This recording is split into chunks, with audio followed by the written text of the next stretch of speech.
वर्ग हैं आप लोग, बहुत स्वाधीनता से, बहुत नॉलेज के साथ आपने प्रदर्शन प्रस्तुत किया। ये चीज़ें मैं भारत में जहाँ भी गया, मैं झारखंड में भी गया था 30 अप्रैल, गजब टैलेंट लोगों में, जिस उत्तराखंड में गया गजब टैलेंट, पंजाब में गया हूँ, जहाँ जहाँ जा रहा हूँ मुझे एक से एक टैलेंट मिले। लेकिन समस्या क्या है कि जो टैलेंट है, जो योग्य लोग हैं, जो कुछ परिवर्तन लाने की क्षमता रखते हैं, जुझारू हैं, सब गुण हैं, वो बैठे हुए या अपने क्षेत्र तक ही सीमित है, वो बाहर निकल के नहीं। तो इनकी कमी, इनके न होने से एक वैक्यूम क्रिएट हो। उस वैक्यूम को कौन भर रहा है? गलत लोग हैं। उससे नुकसान किसको हो रहा है? हमें हो रहा है, खुद सैनिक हो रहा है। एक तो हमारी छवि समाज में खराब हो रही है, गवर्नमेंट लेवल पे खराब हो रही है, अधिकारी मतलब मैं मिनिस्ट्री के अधिकारियों की बात कर रहा हूँ, IAS लेवल पे, उनसे भी खराब हो रही है और आपस में भी खराब हो रही है। तो ये हमारा दोष है कि हमने सेल्फ स्टाइल लीडर को आगे कर दिया और उसी को प्रमोशन में लगे हुए हैं। तो शल्य चिकित्सा भी यही कहती है कि जब कोई अंग तकलीफ देने लगे तो उसको काट देना चाहिए। समाज में बहुत सारे उदाहरण हैं कि छोटी लकीर है, उससे एक बड़ी लकीर खींच दो, खत्म हो जाएगी। नीम हकीम खतरे जान, ये भी कहावत है। नीम हकीम को आपने बना दिया लीडर, सेल्फ स्टाइल लीडर बन गया। वो कोई लीडर नहीं था, उसका जनाधार नहीं है, वो तो लोगों में OROP की एक गुस्सा था। अगर आप आगे आके कॉल देते, आपके साथ वो खड़े होते, आप देते, आपके साथ वो खड़े होते। लोगों को तो मालूम ही नहीं था कि कॉल कौन दे रहा है, वो तो जंतर मंतर पे पहुंच गए आक्रोश प्रदर्शित करने के लिए। लेकिन वो लीडर के अभाव में वो सारे मेहनत बेकार हो। क्यों बेकार हो गए? उसने 2.57, 2.81 पूरे भारत में 2.57, 2.58 विसंगति चला गया। अधिकारी खुश, बोला तो सरकार को जवाब दे देंगे, साहब ये तो गलत आंदोलन कर रहे हैं, तो गुमराह लोग हैं, इसका कोई असर नहीं है, जोड़ के बता दें। तो जो व्यक्ति या जो संस्था आज तक OROP की विसंगति नहीं बता पाई और विसंगति के लिए बैठा है, वो हमारा नेतृत्व कर रहा है, तो कहीं ना कहीं हम लोगों में भी कमी है। उन लोगों में कमी है जो जानकार हैं, नेतृत्व करने की क्षमता रखते हैं और चुपचाप घरों में बैठे हुए या अपने क्षेत्र में जिले उसी लेवल पे सीमित। मैं आज झारखंड गया था, एक साहब मिले थे, सार्जेंट थे, लंदन से आए। मैंने उनका रुतबा देखा, शासन प्रशासन सब जगह फौजियों की मदद के लिए हमेशा तैयार। पूर्व मुख्यमंत्री थे, उनकी बड़ी क्यों नहीं। अपने गांव में एक वृद्धा आश्रम बनाया है, बोला जिस फौजी को घर में तकलीफ हो उनको मैं यहाँ रखता। बोला एक दिन आपको दिखाऊंगा। एक मंदिर बनाया जहाँ उद्घाटन राष्ट्रपति जी करने आई थी, महामहिम जब वर्तमान में राष्ट्रपति, और फौजियों के लिए हमेशा सुना कि रांची में झारखंड की सम्मेलन हो रहा है, लंदन से चले आए अपने लड़के के पास। तो आप हम लोग तो ये चाहते हैं, मैं तो टैलेंट हंट करना चाहता हूँ। टैलेंट हंट क्यों करना चाहता हूँ कि आप समस्याएं उठा के देखिए, पुरुष का कहीं भी उठा के देखिए। ये एक आदमी, 2 आदमी, 3 आदमी की बस की बात नहीं है, इसमें बहुत लोगों को आगे आना पड़ेगा और काम करना पड़ेगा। जैसे एक सिंपल सा उदाहरण बता दूं, आप हमारे AFT बना दिया। AFT क्यों बनाया?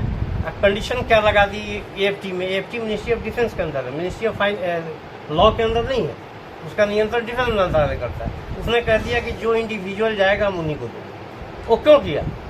तो मंत्रालय में बैठे लोगों ने एक पॉलिसी बनाई कि हर आदमी फौजी तो जाएगा नहीं, कोई गांव में है, कोई कहीं पड़ा हुआ है, हमारा बजट बचेगा। संगठन जाएगा तो सबको फायदा होगा। तो ये उन्होंने इस तरह की पॉलिसी बनाई ताकि उनके पैसे बचे। गवर्नमेंट को ऐसे साहब हमने ये बचा दिया, वो बचा दिया। दूसरा पे स्टडी करिए, कमीशन की रिपोर्ट है, सब कुछ करिए।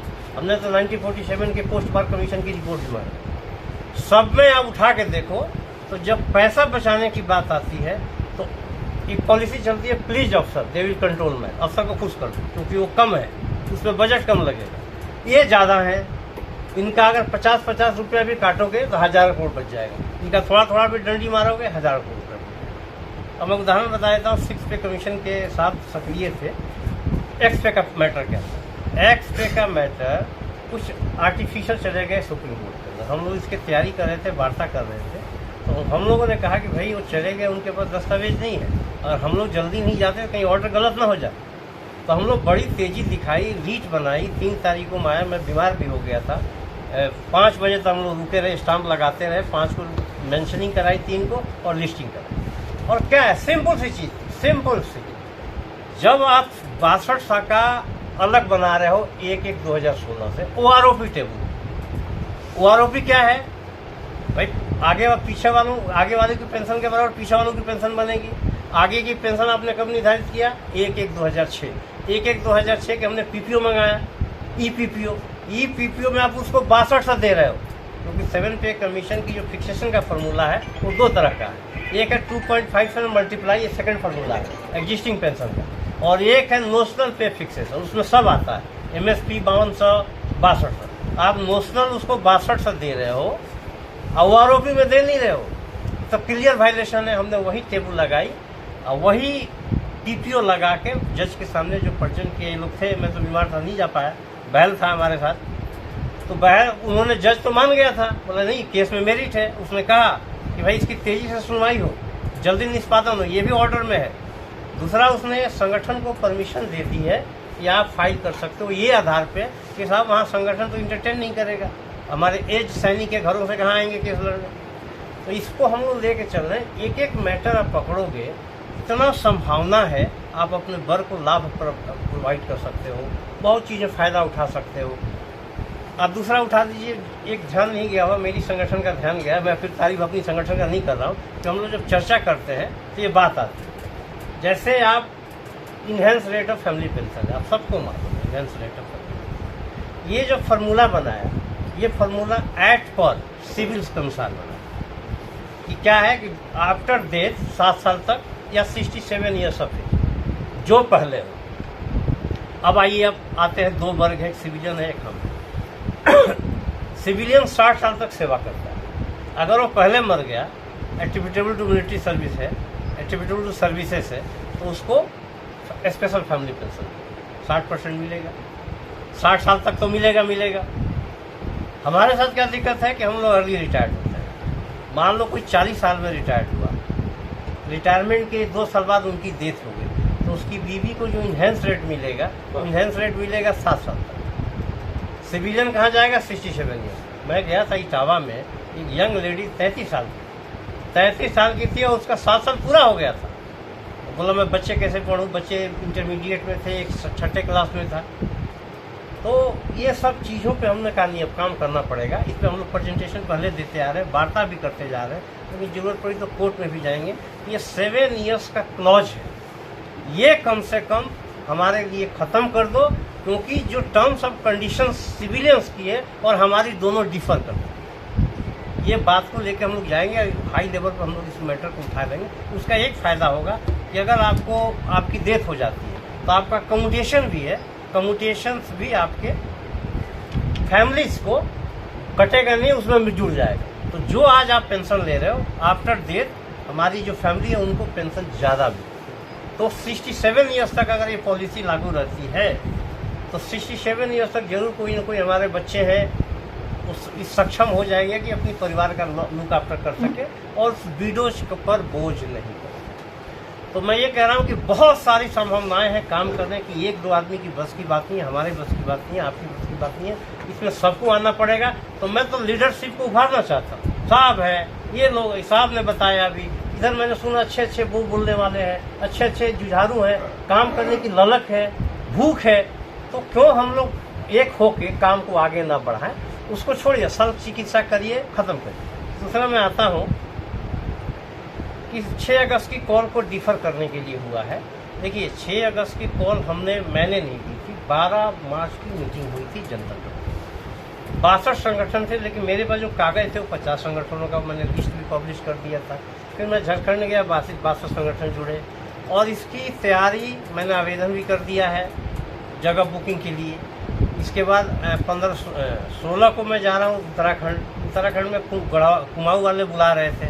मैंने कहा एक जगह इकट्ठा हो लो, मेरे पास समय नहीं है, मैं बीच में बीमार हो गया था। बीमार नहीं था तो मेरा प्रोग्राम था आपका चंपारण से, सत्याग्रह शुरू हुआ था दिल्ली तक चलने का, और बीच में सारे पूर्व सैनिकों को कवर करने का। मेरा जो तरीका था कि कम से कम मैं 2 लाख पूर्व सैनिकों को पर्सनली टच कर दूँ, इन रूट अखबारों में छपते हुए इस आंदोलन को सफल बनाने के। तो मैं आपसे आग्रह करूंगा कि आप लोग 6 अगस्त के रैली को अपना समर्थन दें, और समर्थन न दें पूरे जी जान से लगे। जो आपका 15 का आंदोलन है वो उसी का एक्सटेंशन करिए, और जो आप नेशनल लेवल पर मीटिंग करना चाहते हैं वो आप 6 को ही कर लीजिए शाम को। 6 के बहुत सारे संगठन आएंगे और रैली उस दिन आप घोषणा भी कर देना कि 15 को हम ये जो रैली है कहाँ रिवाड़ी में करेंगे। बहुत अच्छे, बिल्कुल। तो क्या होगा कि इससे क्या होगा कि हमें अगर मैं कैंसिल कर दूं तो 60 लोग हैं वो क्या कहेंगे, प्रोग्राम बना के कैंसिल कर दिया। और दूसरा हमने ये क्यों कहा किया था 6 अगस्त को कि अगस्त क्रांति जो है, अगस्त क्रांति का भारतीय इतिहास में बहुत महत्वपूर्ण दिन है। उस दिन कहा गया था अंग्रेजों भारत छोड़ो, बहुत सक्सेस रहा मूवमेंट। वो 8 तारीख को अगस्त क्रांति है, अगस्त क्रांति सप्ताह है, और 15 को माननीय प्रधानमंत्री लाल किला से संबोधन करते हैं। तो अगर हम 1 लाख की संख्या में रामलीला ग्राउंड में आए तो क्या ये प्रधानमंत्री पे दबाव नहीं होगा कि हम 15 अगस्त को जो राष्ट्र को संबोधित करते हैं इनको कैसे इग्नोर करते हैं? क्योंकि आप सारे प्रधानमंत्रियों को देख लेना, उस दिन किसान की बात करेंगे, जवान की बात करेंगे, किसान जवान जितने भी क्षेत्र के हैं, और उस दिन बहुत सारी घोषणाओं को अनाउंस हो जाए, हो सकता है कुछ अनाउंस हो जाए। दूसरा मैं आपको बता दूं, जो हमारी वार्ता हुई, वार्ता रक्षा मंत्री जी ने बुलाया था, मैंने खुद कॉल नहीं किया था, मैंने एक ट्वीट हार्ट किया था। मैंने कहा जो आरोपी की टेबल जिसने ये जारी किया, क्या उसका हाथ नहीं कांपा उस अधिकारी का? ऐसा इनजस्टिस किया कैसे? कॉल आ गया, आ जाओ। तो हम लोग कुछ लोग गए थे, जाके हमने उनके पास सारनी टेबल्स बना के, ग्राफिक बना के रख दिया। ये देखिए, जेसीओ नीचे, अफसर ऊपर, हवलदार तक थोड़े ऊपर, और वो 2 मिनट तक देखते रहे। फिर हमने ग्रीवेंसी और भी ग्रीवेंसी बताई। उन्होंने सेक्रेटरी को मेरे सामने फ़ोन किया कि इनको भेज रहा हूँ, इन लोगों को कम से कम 1.5 से 2 घंटा सुना। सेक्रेटरी ने 3 घंटा सुना। हमने सब बातें विस्तार से कही, सब बातें कही।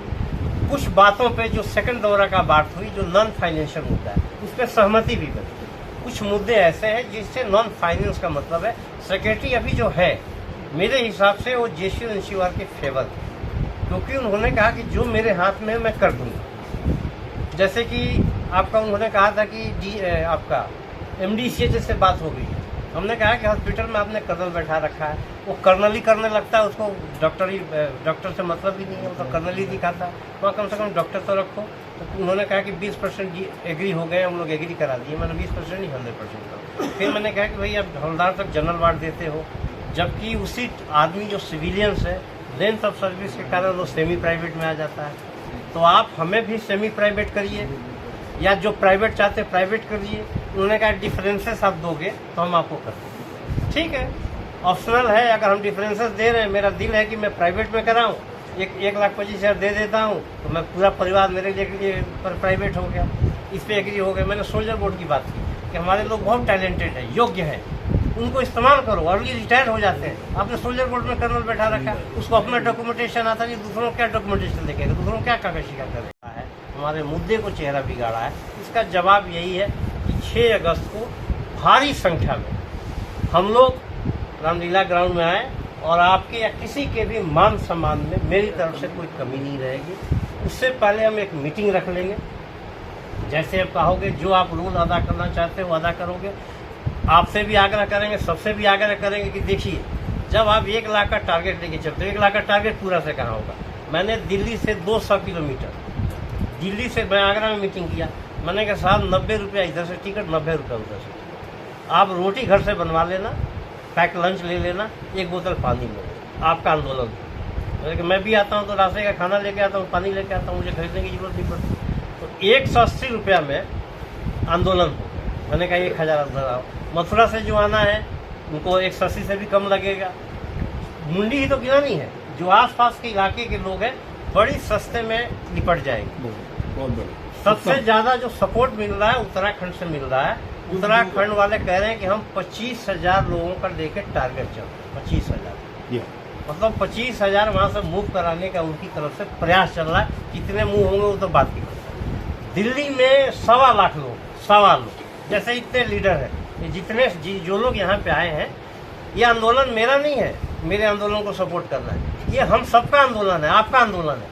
अगर आप इस भावना से लगोगे, अगर दिल्ली में भी लग गए, जैसे साहब किसी दिशा में गए, आप किसी दिशा में गए, आप किसी दिशा में गए, दिल्ली 10-10 दरवाजा खटखटाती, तो आपका 1 लाख का टारगेट तो दिल्ली पूरा कर देगी। मैं यहाँ से जा रहा हूँ गाजियाबाद में मीटिंग, वैसे 40-50 आदमियों को इकट्ठा किया हूँ। मैंने कहा जाइए घर घर निकलिए, आंदोलन मेरा नहीं है, व्यक्तिगत नहीं है, उठा के ले जाइए उनको वहाँ पर। तो हम लोग ये आसानी से 1 लाख का टारगेट पूरा कर सकते हैं। 1 लाख का टारगेट नहीं, 50,000 का भी पूरा हो जाता है तो आपका आंदोलन सक्सेस है, गवर्नमेंट इम्पैक्ट हो जाएगा। वहाँ बता देता हूँ, जंतर मंतर की संख्या 2,500 से 3,000। आप कुछ भी कर लो कि वहाँ 50 आ गए, 1 लाख आ गए, सब बकवास है। एजेंसियां जो है, भारत की जो एजेंसियां हैं, 8-10 एजेंसियां, उनका आंख नाक कान सब है, वो आपको आदमी गिन के बता देंगे। मेरे पास 12 मार्च में कितना संगठन आया, मैंने उनसे पूछा, मैंने पोस्टर तो मैंने गिना नहीं, मैंने कितना पोस्टर है, बोला 65 आदमियों के पोस्टर लगे हुए हैं। मैंने कहा भाई मेरी आंदोलन हो रहा है और डाटा मैं दूसरे एजेंसियों से ले रहा हूँ। तो वो एजेंसियां यूट्यूब के लिए ठीक है, प्रधानमंत्री झुक गए, ये हो गया, उखाड़ के फेंक दिया, जला दिया, धर्मेंद्र के डायलॉग मानते रहो, यूट्यूब चलाते रहो और लोग गुमराह करते रहो। लेकिन हमारा उद्देश्य गुमराह करने का है। हम लोग कोर्ट में भी लड़ रहे हैं। एमएसपी का जो केस इन लोगों ने खराब किया था, ये साहब मालूम है कितना मेहनत करनी पड़ी, और मुझे उतने महंगे वकील रखने की जरूरत नहीं थी। सिर्फ इनकी हेडर को क्रॉस कराने के लिए मुझे सुप्रीम कोर्ट से बेस्ट वकील को हाई कोर्ट दिल्ली लाना पड़ा, ताकि वो हैडल क्रॉस हो जाए। वो हैडल क्रॉस हो गया है। उसके बाद जो दस्तावेज जज ने मांगे हैं, मैं आरटीआई लगाया हूँ, आज 1 महीना से ज़्यादा हो गया, आरटीआई अभी तक आदमी हेडक्वार्टर में दिया है। वो सप्रेस कर रहे हैं, दबा रहे, देना नहीं चाह रहे। लेकिन मैंने भी बात कर रखी है, नहीं देंगे तो मैं पर्सनल एफिडेविट, इनसे एफिडेविट दाखिल कराऊंगा कि क्या क्या परेशानी है। बहुत सारे काम के क्षेत्र हैं, काम आप करोगे आपको आनंद आएगा, घुसोगे। आरटीआई से कागज मंगाइए। मैंने जो भी हम लोग चिट्ठी लिखते हैं, हम लोग हवा में बात नहीं करते, हम लोग डीजीएल लेते हैं, ड्राफ्ट गवर्नमेंट लेटर। ले आओ भाई, क्या ड्राफ्ट गवर्नमेंट लेटर। मेरे पास वो आरोपी 1 का भी डीजीएल है, वो आरोपी 2 का डीजीएल है। अब क्या है कि विसंगति क्या है, साहब ने बताया कि कोर्ट का मुहर लगा हुआ है, दैट इज फैक्ट। मैंने कहा कि भाई हमारी पेंशन की फॉर्मूला सेम बात, मैक्सिमम ऑफ स्केल था रैंक वेटेज के साथ, आपने इसको खत्म कर दिया। अफसरों का था 10 महीने का एवरेज, तो आपने वो वाला हमारे ऊपर लागू कर दिया। तो अब मैंने कहा आपने हमारी लेटर इंजेक्शन की पॉलिसी थी, उसके नाम पे हमारे 2 प्रिविलेज खत्म कर दिए। बात तो मान गया, लेकिन उसके बाद जवाब क्या है, बोला साहब हम क्या करें, सुप्रीम कोर्ट का मुहर लग गया, सदवी साहब ने मुहर लगवा दिया, सुप्रीम कोर्ट का। अब वो क्या काट हो, अब क्या काट है उसका, वो आरोपी की विसंगति क्या है तो बहुत मालूम नहीं है, साहब ने बनाया है, वो दोनों को मालूम नहीं। अब काट क्या है, वो तो कह रहा है कि भाई मैक्सिमम पर देंगे नहीं। अब मैक्सिमम पे देगा नहीं तो आरोपी की विसंगति क्या है। भारत में 99.9% जो हमारे पूर्व सैनिक हैं, उनको यही मालूम नहीं है कि विसंगति क्या है, और लड़ाई लड़े जा रहे हैं। एक मैंने चुटकुला पढ़ा था, उसने पूछा साहब आपके कहने पे हमने ट्रेन की पटरियां उखाड़ दी, घरों में आग लगा दिया, बसें जला दिया, अब बता तो दो कि मुद्दा क्या है। जंतर मंतर पे बैठ के मुद्दे तो बता दो भाई, मुद्दा क्या है। मुद्दा है 2.81, 2.57, मुद्दा है नोशनल तो दे दिया 2016 में। फिक्सेशन का जो फर्स्ट फॉर्मूला था नोशनल का ही तो था, उसको क्यों नहीं चैलेंज किया। हम लोगों ने डीजीएल से जो डाटा लिए हैं, क्या विसंगति, उसके बारे में थोड़ा 2 मिनट बता दूं, समय काफ़ी हो गया आप लोगों को। देखिए इन्होंने क्या किया, मिनिमम और मैक्सिमम का एवरेज, उन्होंने कहा कि जो मिनिमम और मैक्सिमम उसका एवरेज देंगे 2015 का मीटिंग का भी टाइम। अब उस लेटर के बरखिलाफ अगर कोई चिट्ठी लिखते हो या टेबल जारी करते हो, वो होगी एनोमली, वो होगी विसंगति। अब आपने मैक्सिमम का कह दिया और कुछ नहीं कहा, सिर्फ कहा कि मैक्सिमम। अब डीजीएल से हमें क्या मिला, उन्होंने कहा कि भाई हम डायरेक्ट एंट्री वाले को नहीं लेंगे, जो डायरेक्ट एंट्री का सीनियर जैसे सीनियर हॉल्डर डायरेक्ट एंट्री हो गया उसको नहीं लेंगे, आउट ऑफ टर्न प्रमोशन पाने वाले को नहीं लेंगे, स्पेशल इंक्रीमेंट पाने वाले, हायर इंक्रीमेंट पाने वाले को नहीं लेंगे, जो कोर्ट के आदेश से उनको इंक्रीमेंट मिला है। तो लोगे क्या, दौड़ा रहे हो हमें और हमारे पाँव में बेड़ियाँ बांध रहे हो, भाई दौड़, उसमें पाँव बांध दिया, दौड़ेगा कैसे। तो आपने ये चीज़ें हमसे मैक्सिमम के डाटा से खत्म कर दिया। अब क्या कह रहे हैं, एमएससीपी है। MSCP is a financial upgradation, वो जो पॉलिसी है वो आपकी फाइनेंशियल अपग्रेडेशन है, वो सब्सटेंटिव रैंक नहीं है। आप हौलदार का एमएससीपी ले रहे हो, आपका रैंक क्या है, रैंक सिपाही है। लेकिन अब इन्होंने क्या कहा, कि जो एमएससीपी लेने वाले हैं उसको हम लोग मूव कराएंगे, किसमें, उसके डाटा हम लोग लेंगे उसके फाइनेंशियल ग्रेजुएशन वाले में। क्यों लोगे भाई? 1 रैंक 1 पेंशन का मतलब क्या? 1 रैंक 1 पेंशन। मेरा रैंक सिपाही है, उसका डाटा सिपाही में जोड़ो, अब उसको हवलदार में क्यों जोड़ रहे हो? और आपने 2-4 और इम्पोर्टेंट बातें बता दो। अब देखिए, इन्होंने कहा कि जिसका लाइव डाटा नहीं मिलेगा, जैसे मान लो कोई 22 साल का है, गया है, कोई भी रैंक हो, उसका लाइव डाटा है 18 साल का नहीं। तो बोला अगर हम 22 साल से 18 साल वाले पे फिक्सेशन करेंगे, 18 साल का लाइव डाटा नहीं है, तो 3% ईयरली के हिसाब से हम उसको रिड्यूस करेंगे। हम उसको प्रोटेक्ट करेंगे लोअर रैंक से और लोअर लेंथ ऑफ सर्विस। अब दूसरी तरफ आता हूँ, अगर 18 का डाटा है, 22 का डाटा नहीं है, तो वो कह रहे हैं कि जो 18 का डाटा है उसको हम 3% इंक्रीमेंट नहीं करेंगे, वो 18 वाला को ही 22 दे देंगे। ये है डिस्क्रिमिनेशन। आप जब एक मेजर की फिक्सेशन कर रहे हो तो आफ्टर 21 ईयर्स बाद उसको सीधे 33% के इंक्रीमेंट दे रहे हो। जब 13 साल में लेफ्टिनेंट कर्नल बन जाता है तो मेजर का डाटा आपने लिया कहाँ से? 33% कैसे बढ़ा दिया? इनकी पॉलिसी की वजह से, डिस्क्रिमिनेशन की वजह से, जो ऑनरी नायक हैं उन्होंने कहा कि हम लोअर रैंक से प्रोटेक्ट करेंगे, तो आपने मेजर का डाटा नहीं मिला तो कैप्टन से प्रोटेक्ट करो ना। हमारा तो आपने कर दिया। हमारा नायक का, ऑनरी नायक का डाटा नहीं है तो उसको सिपाही से प्रोटेक्ट कर दिया। ऑनरी हवलदार का डाटा नहीं है तो उसको नायक से प्रोटेक्ट कर दिया, और ऑनरी नायक सुधार का डाटा नहीं है तो उसको हवलदार से प्रोटेक्ट कर दिया। ये सब विसंगतियां हैं जो कि हम लोगों ने वहाँ पे डीजीआर से निकाले हैं, जिसको लेके लड़ रहे हैं और लड़ेंगे। हमने दिया हुआ है, प्राइम मिनिस्टर कार्यालय से भी मेरे पास आया था, ईमेल आया था कि अधिकारी जो है, अधिकारी को डायरेक्ट किया था इसका रेक्टिफिकेशन करो। मैं रिमाइंडर किया हूँ, कर नहीं रहा है। अब जो होगा आंदोलन के समय होगा। फिर मैं आपसे एक बार और आग्रह करता हूँ, मैं आप लोगों को एकता के लिए जो भी आप कदम उठाएंगे, मेरी तरफ से उसमें कमी नहीं आएगी। कारण क्या है कि जिन लोगों के साथ मैं जानता हूँ, मैं पहले से जानता हूँ, उनके साथ मैं जोड़ नहीं सकता। क्योंकि जब ये आंदोलन शुरू हुआ तो मैंने कहा हो क्या गया, लोगों में आक्रोश है, गुस्सा है, रोडों पे है, समझ नहीं रहे कि मेमोरेंडम गलत जा रहा है। तब मैंने कहा था, आपने यूट्यूब भेजूंगा पढ़ लेना, मैंने कहा भाई आप लोग अपने दिमाग को खोल के रखो, कोई ऐसा ना हो कि कोई आए और झाड़ू लगाए आपके पैसे पे और पोटली बांधे और चल दे। वही हुआ। विसंगति का चिट्ठी ही नहीं गया और लड़ाई विसंगति पे लड़ी गई। तो छोटी सी बात है, आप जो भी संगठन बनाते हो मेरा साथ है, मैं समर्थन हमेशा करूंगा, रहूंगा। एकता की बात हुई तो हिमाचल के यूनाइटेड फ्रंट वालों ने मेरे को अप्रोच किया, बोला राठौर साहब से आपकी मीटिंग हो जाएगी, जोगिंदर साहब से भी 3 बैठ लेंगे। बोला मैं घोषणा कर दूं। मैंने कहा भाई मेरी शर्त सुन। मैंने उसमें 2 व्यक्ति का नाम लिया। मैंने कहा इनको छोड़ दो तो मैं किसी के साथ जुड़ने के लिए तैयार, क्योंकि ये रहेंगे गंदगी फैलाएंगे, गलत चीज़ों करेंगे, और मेरा जितना भी मेहनत, मेरा क्या आप सबका जो मेहनत और तपस्या है सब बेकार है। ये तपस्या ही तो है। 8 साल से मैं लड़ रहा हूँ, आप लोग भी लड़ रहे हो, सब लोग लड़ रहे हो। अलग करने का तो मैंने उनको कह दिया था। इसके बाद उन्होंने जुलाई की घोषणा कर दी। मीटिंग थी 28 जून को। जब जुलाई की घोषणा की तो मैंने फ़ोन करके कहा कि बताइए, वो अपना इतना भी हैसियत नहीं रखते हैं कि भाई जब वार्ता होने वाली है उससे पहले घोषणा करनी क्या चाहिए। मैंने कहा फ़ायदा क्या है। बस मुझे यही कहना था, कहना तो बहुत कुछ है।